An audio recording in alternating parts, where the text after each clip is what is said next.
Hi, everybody. My name is Kevin Haug, and I'm pastor of St. John Lutheran Church of Cat Spring in Texas.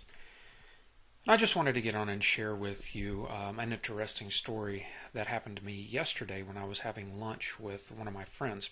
He's a fellow pastor, and he was telling me about the best story he had ever heard to illustrate grace. And I was intrigued, so he went on and talked about a story that he heard regarding a fellow pastor who was legally blind. Now, this pastor was on internship, and he was up north where it snowed a lot. And his internship supervisor had given him a set of keys and said, don't lose these. These are the only other set of keys that we have to the building. It's very important that you keep them.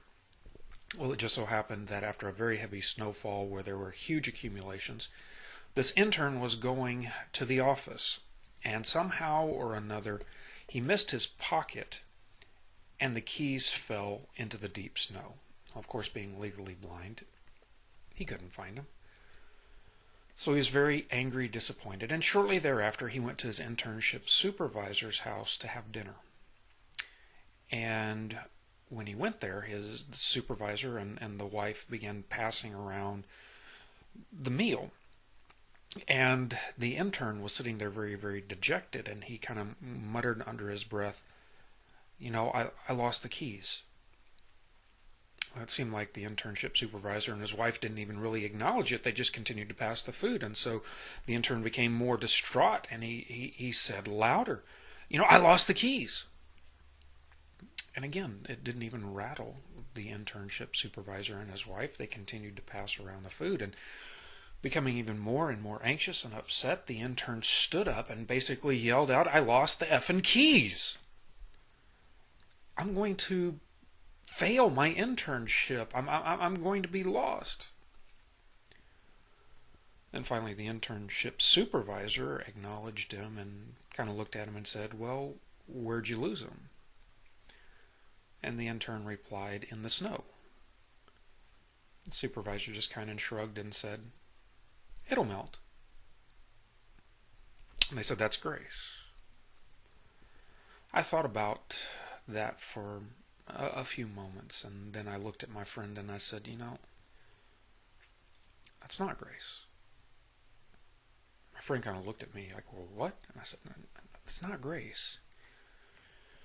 If you really want to know what grace is, then the intern would indeed lose his job if he lost the keys. Grace is the supervisor handing him his keys and saying, don't worry, you won't lose your job. I'll lose mine.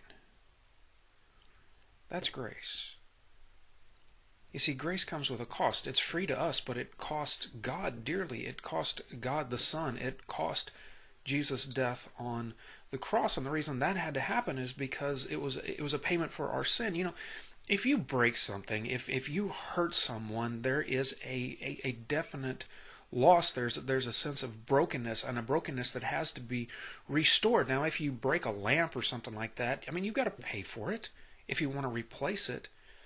And if you don't pay for it and your parents do or somebody else does, that's called forgiveness. Somebody else bears the cost of your mistake. Now, if you hurt someone emotionally and you slander them or speak bad of them or gossip about them, then there's a cost to that too. And something has to be, and if it's retribution, then somebody can spread rumors about you or whatever. But if that other person does not demand restitution from you, does not demand a sorry, does not demand you to take back what words you have said or repent or whatever, then that person has forgiven you. They bear the cost. And if we sin against God, if we hurt God, then we are deserving of punishment. If we break God's commands and things, we are deserving of punishment. Grace says that rather than forcing us to bear the cost of that, God Himself bore it. That's grace. For some, the story is meaningless, but for those who deep down know their brokenness, those who deep down understand that they are sinful, imperfect beings in need of redemption, it's a tremendous story of love. It's a tremendous story of a God who is willing to die for the ungodly. That's grace. Not the snow will melt, but that someone made up and paid for your mistake.